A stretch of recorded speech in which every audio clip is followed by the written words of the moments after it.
Okay, so as you know, welcome to my channel. I usually make videos talking about and applying to various teaching English online companies. As of right now, I am currently hired by and working for a company called Amazing Talker. I do extraordinarily well over there. I absolutely love my students. I love what I teach. I love them. They're great. They kind of have a high commission fee, which means they take like a lot of taxes from you. But I actually don't complain because they do a really good job of advertising and I'm never lacking students. I always get so many profile views, so many people interested in taking trial classes. So for me, I like it. I love all my students. They're from Taiwan, Hong Kong, China, Germany, Belgium, America, Canada, all over, mostly from Asia, specifically Taiwan. I teach students and children, but that's actually not what I'm talking about today. Right now, I'm talking about my experience of applying for a company called Engoo. Now, Engoo is a little bit like Cambly. You get about $10 an hour. Um, I have been told you get booked up very quickly, which is another comparison to Cambly. But I did not like the interview process. You have to submit like a first form, and then you say you have to book an interview, and then you book it, the times fill up really quickly. At least when I applied, it was like the peak of the downfall of VIP kids, so people were desperately looking for companies, and Engoo was like totally booked up. So I had to like do my interview in between two other classes, and like my interviewer, who I got the same interviewer two times, was like, in my opinion, really hostile and kind of mean to me. And she was really late, and then her internet connection was bad, and then like because she was like sending me all these different classroom links, I got confused and I was in the wrong classroom. And it was awful, and I think I had to reschedule it because of that. And I might have even failed my first interview. She said I taught like she was pretending to be a student. So what you do is you go in, you do a little thing. She's really rushed because she was running behind, and I've heard other people complain about the same thing. So she's pretending to be a student. You have to pull up the article, and they want you to like do a very specific way. So you have two options with Engoo. You can do a lesson plan, or you can read a daily news. Now if you don't know Engoo, go online, check out engoo.com. It's engoo.com /daily news, I think. I'll put the link down below. Or you can do a lesson. So you have to ask the student, which one would you like to do today? And then you have to pull it up, and they have like their own kind of platform that you use. And she said, I would like to do a daily article. And then she was like, I want to do it. And you pull it up, and they look at it, and they get to choose. And then you have to ask them, do you want to read along with me? Or do you want me to read the vocabulary words out loud and you can repeat them? Do you want to read them on your own? And if you don't ask that, they like get angry. You can't like just go for it or whatever. And they're like, you have to do a brief introduction. It kind of appears that the students can book you ahead of time. And if the students book you ahead of time, I think you get paid more. But if you do these like free-for-all lessons, then you get paid a little bit less. I might be thinking of another company.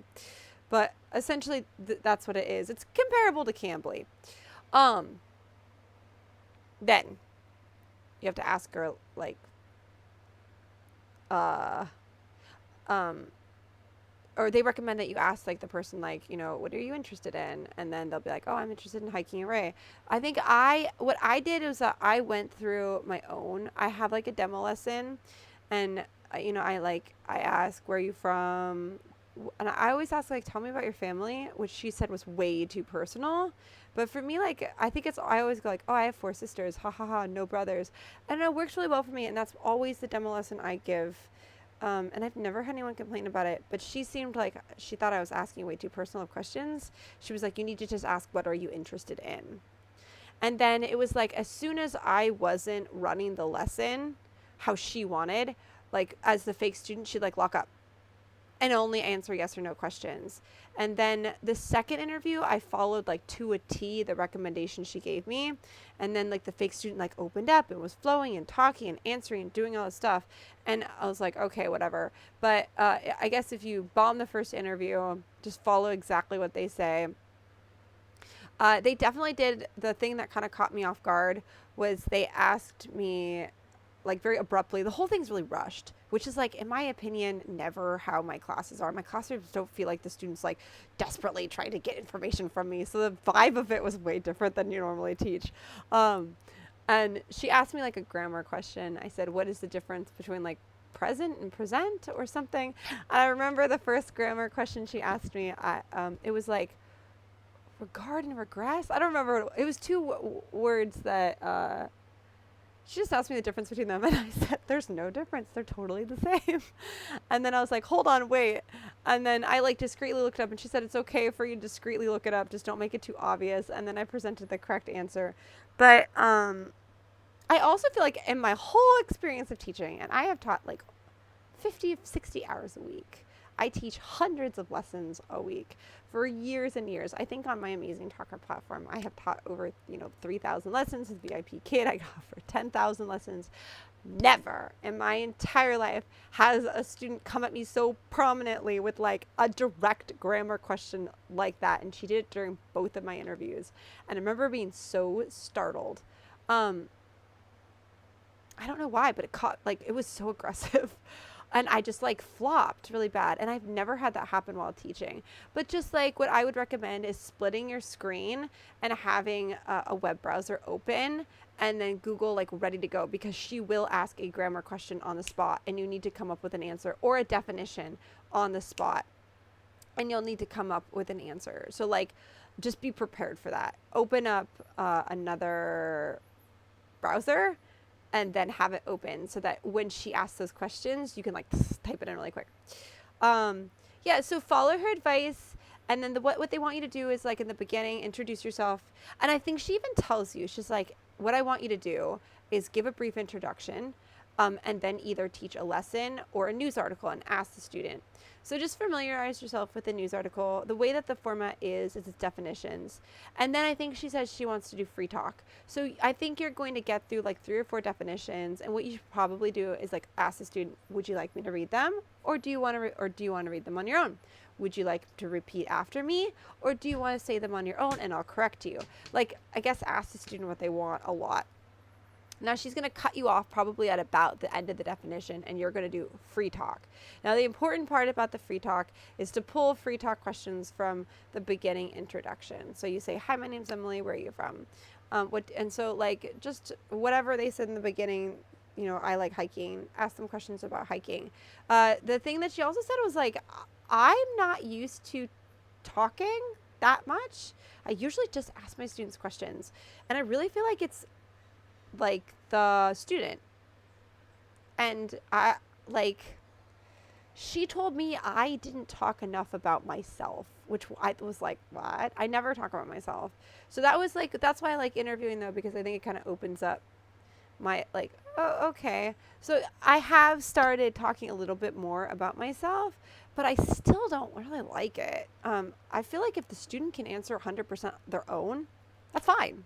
So I asked them the question and she's like, well, give them a little piece about yourself. So whatever, if you get the same interviewer, just like keep in mind that's what they want. So like you're supposed to ask them like, oh, you like hiking? I like hiking too. Where do you like to go hiking? And then, I like hiking in the mountains. So just kind of like state something personal about yourself before you say it. Though my original teaching style before I ever did this was just asking, hey, where do you like hiking? And then hearing what the student says. And I've never had any problems with it, ever. And I had been teaching on Cambly with a really high review for years. So whatever. Yeah. So I bombed the first one, but I'm going to blame her. I was like frazzled and her connection wasn't good. And I got kicked out of the classroom because of her connection. And it was in between my classes and whatever. And then the grammar question really caught me off spot. So she decided to give me another chance. And then after I onboarded and I got that, you do have to do more steps. And I think I just didn't do it. So I was hired, I got through the process, but they wanted to send a picture of your passport and all this information. And I was like, yo, I don't even really want to work for this company because the pay's not very good. I hated the vibe. I really feel like they just turned you through like you were a robot. Next student, next teacher, and you're going to do the format. Hi, who are you? How are you? What do you want to do? A lesson or news? Repeat after me. And it just felt like the way that Engoo wanted it was the teachers to just vomit up what they wanted. in this very structured way. And that's really what I felt. And I was like, nah, because I had been building my own lessons and like with Amazing Talker and teaching what I wanted to teach in my own and building like a good relationship with each student. Like I have their WhatsApp number and we talk and some pictures. So like, and then Engoo seemed like I was just kind of like almost like an AI. And that was my job, was just to like, you take the Engoo material and you teach it exactly how we want, and then it's gonna be next student, next student, next student, and like a random student pops up and you just have to be like, hi. And I was like, this is really not anything I'm interested in, and I'm also not interested in making like $10 an hour maybe. So that is why I decided to stop my interview with Engoo there. But there was more steps, like, and I know, like, how many times do I want to have to send my passport to people and then I end up like not working for the company? Because I also was hired by another company called InSquare, which is a Canadian company. They only hire Canadians and Americans, and it's like, okay, I can talk about them more later. But I was just like, why put time and effort into it like this when I'm investing a lot into like Amazing Talker and raising my rates and getting these students I really like and getting set up in a way that I'm happy. So that is that. All right, that is my review of Engoo. I should probably state, oh, one more thing. The $10 an hour is only for North American teachers. If you teach for Engoo from another country, I think that the process is the same, but your pay is substantially less. So I think you get like $2 or $3 an hour, which I know are some teachers, they're game for it and they like it because they live in a country that's a good income. So if that's your thing, check it out. It wasn't my thing, so I didn't. All right, well, thanks guys for this super low quality, super bad video. So if you hit a dislike button below, I totally understand, but I have been craving to make another video. So here we go. Thanks guys. Remember to comment, like, and subscribe, and hit that notification button so that when I publish a new video, you know right away. Bye bye.